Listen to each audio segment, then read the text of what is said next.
this past weekend was Cavalier Clash 6, a grassroots major out in Virginia. And while it was a pretty cool tournament to watch for the most part, there was some discourse around the winner and some of the one character specifically. It's always one character. It's the same character for the past who knows how many years since Steve's been out. It's Steve. Steve won the major, and by that it was Syrup's first major win. The discourse that came from it is not so much because that Syrup won, but due to how he did it with Steve. Syrup came out on top, and when you look at who he beat, it's an insane list of wins. He beat Tarek and Beast Mode Paul, Gluttony, beat Spargo with Ness, not Steve, but with Ness, and then defeated Light 3-1 in Grands. And that Grand Finals match is essentially what is really causing discourse, not just that Grand Finals match, but also the performance of Susu, a French Steve player who was coming off of a really good performance from GamesCon the weekend prior, got top 8 at a EU major here and came here and got 4th, but like a pretty good 4th, beating probably the best players he's beaten so far, which were Light and Cola in this event, as well as Jackal. Steve had a good tournament.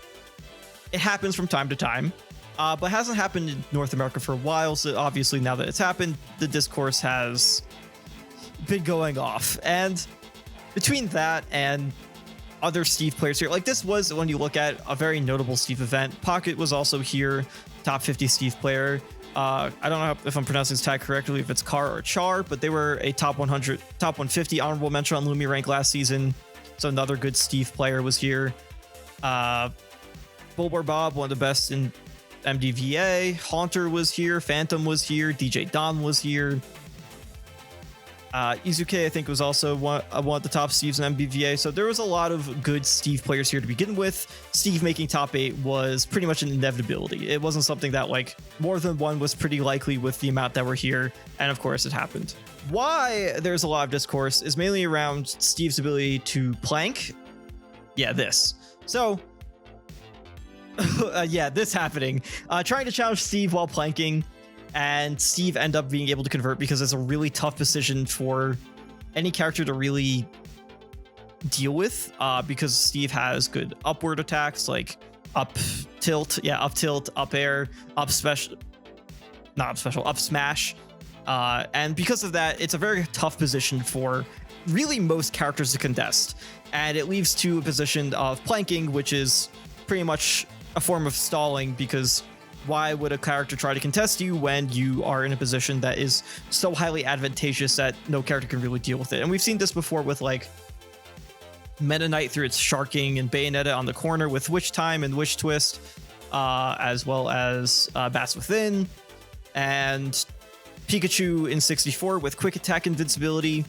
This is all things that aren't new to Smash in terms of having positions where characters just can't deal with the options.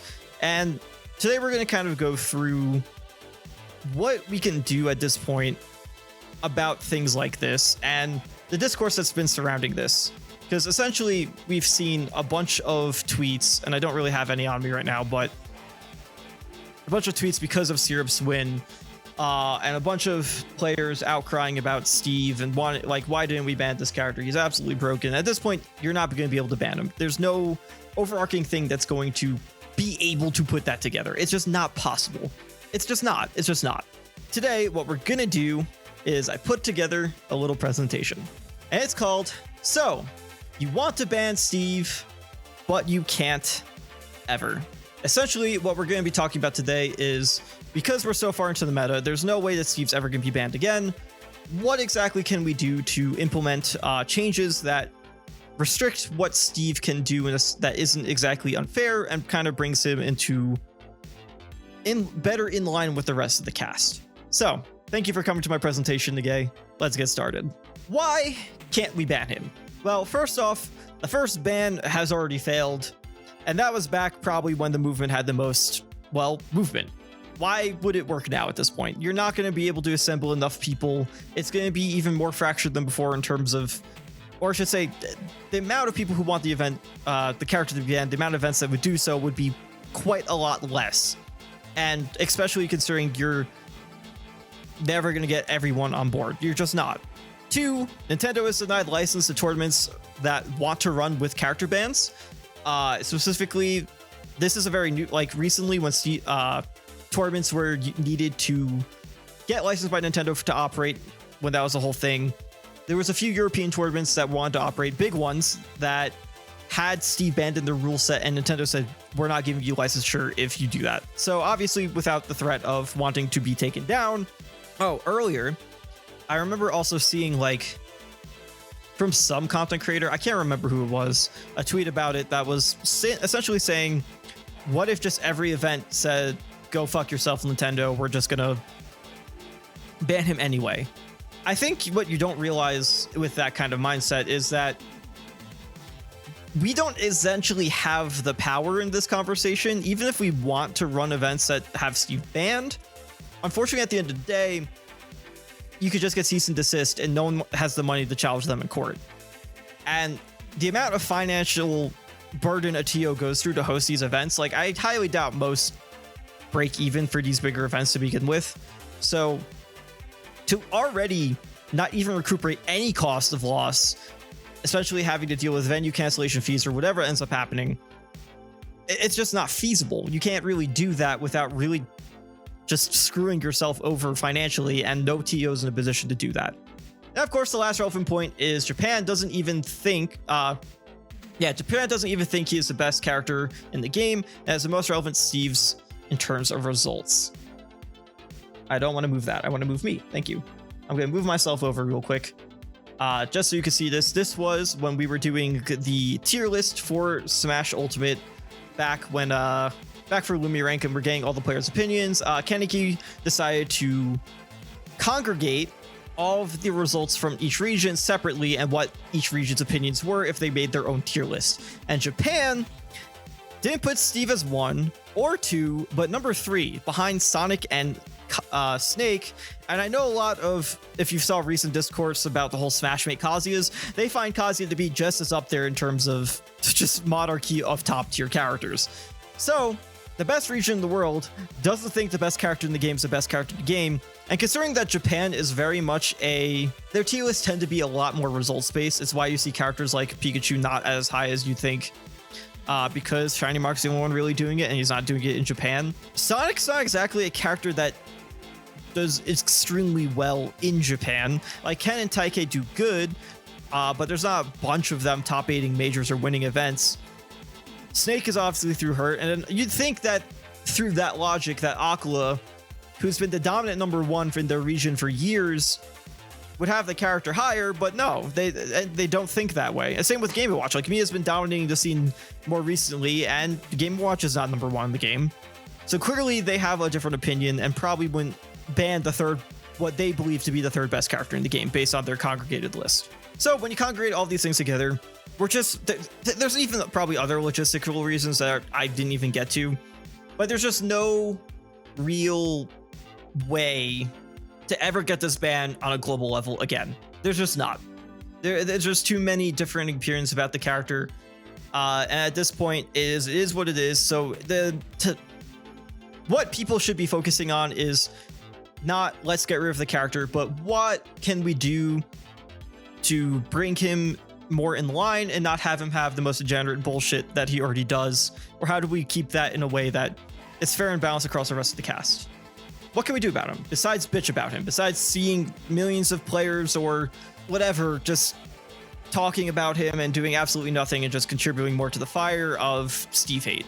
What can we actually do? What is actually a feasible thing that matters, that can be enforced, that can help the health of the game? Implement new universal rules for game health. And let me emphasize this text in red. This is something every Smash game has done. Every prior Smash game. And I need to emphasize this point because it feels like Ultimate is so scared to do this compared to any other title, but it's like we've always been the one to implement the rules. We can change the rules at any time. There's nothing stopping us from doing so outside of just people being okay with, or just being content with what the scene is. And like, obviously there's enough discourse going on that they're probably not, but nothing's being done about it because everyone just wants to utilize their platform for like content to talk about it. I don't see anyone actually suggesting changes for the game outside of very few, or those who unfortunately just don't have the voice to really carry out to the scene. And unfortunately, I don't think I have that voice either, even considering the position I'm in. Like, I have 18 people in this stream right now. This will probably get maybe 1,000 views on YouTube. Unfortunately, this can only go so far, and hopefully it gets to the right people who can actually implement these changes, and we'll get to that at the end of the slide. First of all, planking should be banned. It's something that has been banned in other Smash titles. Right here, you could see an example of Smash 64's intangibility on quick attack, just fucking planking that ledge. Just going over and over and over, and you can do nothing about this. It is genuinely untouchable. And essentially, you can define planking for Steve as mining under the stage, because it is a position that is just not contestable for most of the cast. Anything that is just not contestable or incredibly degenerate, you can just say, no, let's not have this in the game, and you can define it. You can define how this functions for certain characters. Another example that I don't have on here, but is also pretty notable, is Peach side special stalling on Fountain of Dreams and Melee. That's another thing where it's like not legal, or at least to a degree it's not legal. I'm not entirely sure, but it's something that's just not actually, you know, doable in Melee without losing your stock or losing the game or something like that. So there are actual definitions towards what these things are, and you can implement bans towards them in the rule set. I think in general, you're not going to see a lot of planking in Smash 4 and Ultimate due to how the ledges work, and the intangibility doesn't exist when you regrab the ledge. It's not necessarily a problem, but Steve doesn't need to touch the ledge. He could just place a block and then mine for more resources. That's essentially the issue of stalling, because, or like, and that's essentially what planking is in this game. So outside of planking, what else can you do?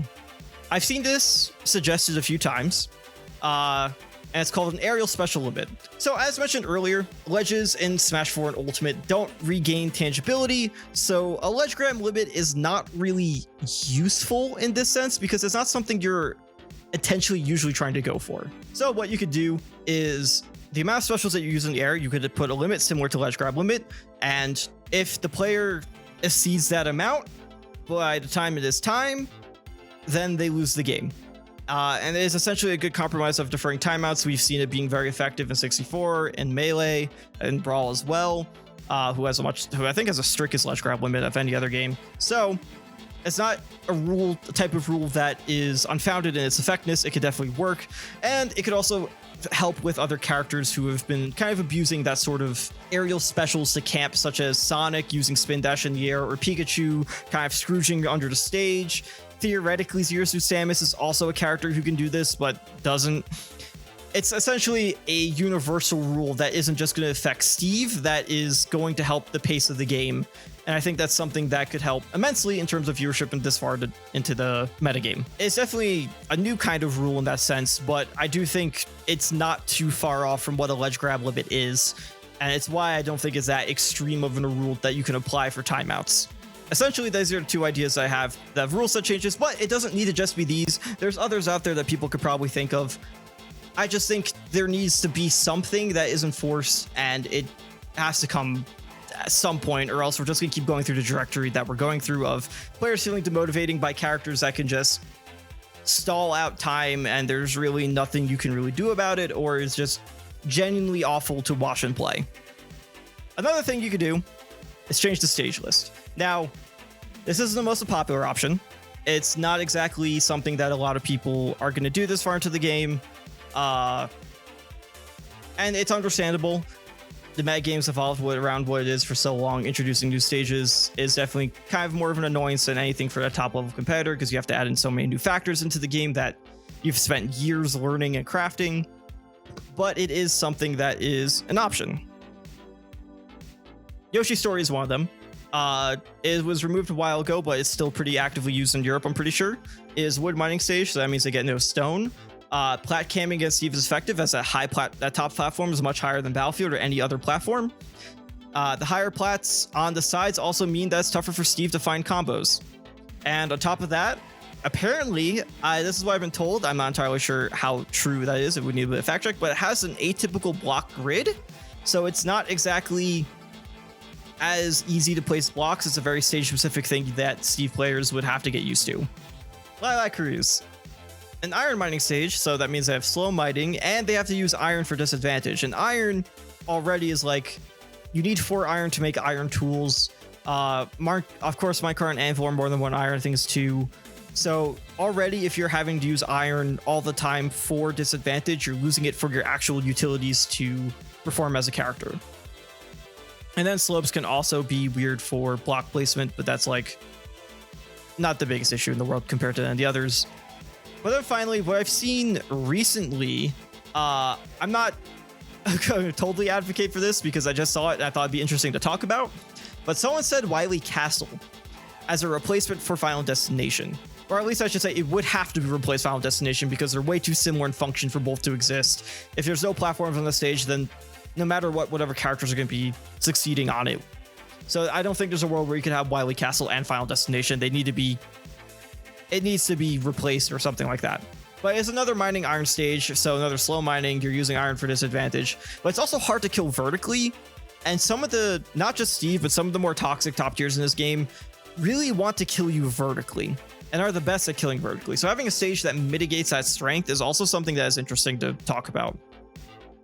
But we can only continuously keep talking about ideas and get nowhere. So who actually enforces these changes? Who can actually start some sort of dialogue and get something that is going to effectively get the rest of the community on board or really showcase these in an actual tournament environment? And there's really 2 potential answers to this. One, it really only takes 1 TO to start the fire. Essentially what I mean by this is that some of the biggest rule changes that happened, especially in Melee's past, come from essentially 1 tournament saying, fuck it, we're going to experiment, we're going to do this, and it being liked and moving on to other tournaments. Gobble was the first tournament to ban wobbling. First major tournament to ban wobbling. That is now the standard. Wobbling is now illegal and you can't do it, and Ice Climbers found different ways to go to find kills through handoffs, and everything worked out kind of perfectly for that. Super Smash Con for Melee was the first tournament to have a ledge grab limit, something that a lot of people were kind of getting annoyed about with Jigglypuff killing the meta. Things like this are essentially what are going to start the changes and players' reactions to them, but they have to also be changes that aren't super drastic. So I see in the comments someone saying that LMBM has banned Steve for the past like 3 years, but the thing is, these need to be rule changes that aren't going to show huge big impact immediately. They have to be rule changes that like are kind of similar to this. And it's unfortunate, that's kind of where I go with the stage list of, we can just change the stage list to make things better, but at the end of the day, it's going to be something that's always going to be met with negativity because it's unfamiliar to players, which is unfortunately just how that's always goes, and it kind of is what it is. So I think actual rule changes are where we're going to get, you know, legitimate things accomplished, especially if they're popular enough of an idea. Like the banning of planking is something that happens in past Smash games. It's not something that's going to be super controversial, like banning a whole character, like introducing a controversial stage. So stuff like that, things like that are ways that you can start doing this. But the other way is essentially a TO panel. And it's kind of what we did with Steve banned events for Lumia Rank back then, where we had a panel of 50 TOs from across the states, putting together for rules. And it's something that, like, if all of them agree to do it, no matter what, a universal rule because everyone voted and agreed that they'll implement it. It's something that Smash severely misses, actual like rule setting group who are going to help determine the universal rule set, but it's something that is very hard to ever make a reality just due to the fact that every scene is going to have super different opinions and different cultures around the game.